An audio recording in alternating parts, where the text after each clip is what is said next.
Hello दोस्तों, कैसे हैं आप सब। उम्मीद है इंशाल्लाह आप सभी अच्छे होंगे। दोस्तों, आज हम इस वीडियो में एक ऐसे देश के बारे में जानेंगे जो पूरी दुनिया के बाकी देशों से बिल्कुल अलग है। इस देश की बहुत सारी ऐसी बातें हैं जो इस देश को दुनिया के बाकी देशों से बिल्कुल अलग करती हैं। जैसे इस देश का पहनावा, रहन सहन, संस्कृति, धर्म, व्यवसाय तथा इस देश की महत्वपूर्ण घटनाएं। तो दोस्तों, यह है अनोखा देश है इथियोपिया। यह दुनिया का एक अनोखा देश है। इथियोपिया अफ्रीका के सिंह में स्थित एक स्थलरूप देश है जो सरकारी तौर पर इथियोपिया संघीय लोकतांत्रिक गणराज्य के रूप में जाना जाता है। यह अफ्रीका का दूसरा सबसे ज़्यादा जनसंख्या वाला देश है। इस देश की कुल जनसंख्या अप्रैल 2021 के अनुमान के अनुसार 11,72,21,837 है।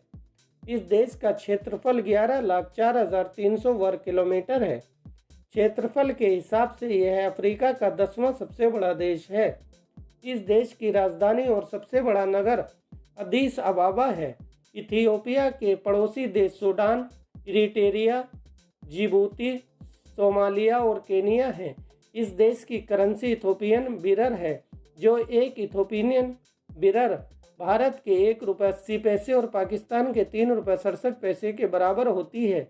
इस देश की राजभाषा अम्हारिक है।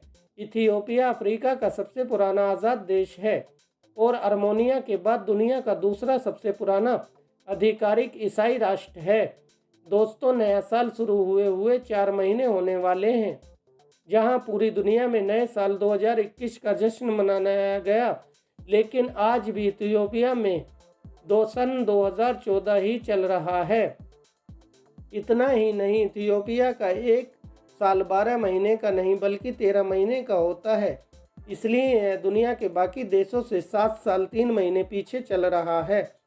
क्योंकि दुनिया में पहले जूलियन कैलेंडर का इस्तेमाल होता था, फिर साल 1582 में ग्रेगोरियन कैलेंडर की शुरुआत हुई, लेकिन इथियोपिया इस कैलेंडर का विरोध कर रहा था। इसलिए आज भी इथियोपिया में इथोपियन कैलेंडर का इस्तेमाल होता है। इथोपियन कैलेंडर में एक साल में 12 महीने नहीं बल्कि 13 महीने होते हैं। इथियोपिया का नया साल 11 सितंबर से शुरू होता है। वे इसे एनकू टास कहते हैं। इथियोपिया ब्लू नील के स्रोत का घर है, जो वाइट नील के साथ मिलकर दुनिया की सबसे लंबी नदी नील नदी बन जाती है।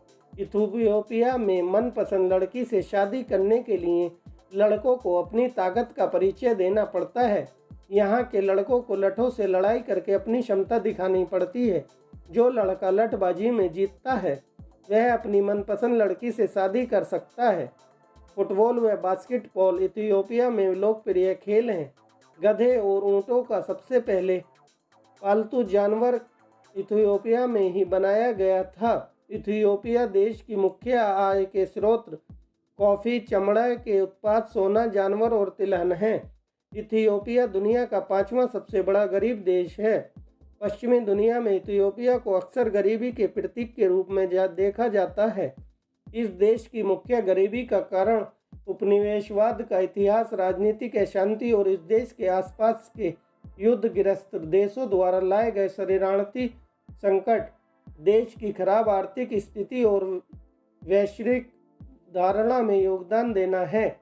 इसके अलावा इथियोपिया में लाखों लोग आज भी दूषित पेयजल पर निर्भर हैं। लगभग 32% लोग अपनी दैनिक ज़रूरतों के लिए असुरक्षित पानी पर निर्भर हैं।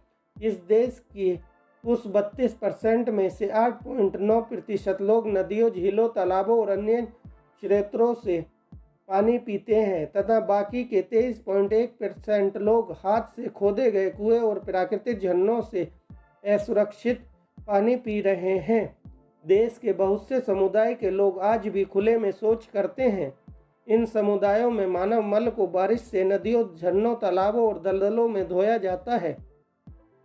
इस दूषित पानी को पीकर लोग बीमार हो जाते हैं। खुले में शौच करना अत्यंत गरीबी का एक मार्कर है। इससे जल जनित बीमारियां होती हैं और इसी वजह से गरीबी होती है। इथियोपिया देश को महान गरीबी दर के कारण तीसरी दुनिया का देश बताया गया है। इस देश का एक अजीबोगरीब लैंड लेआउट है।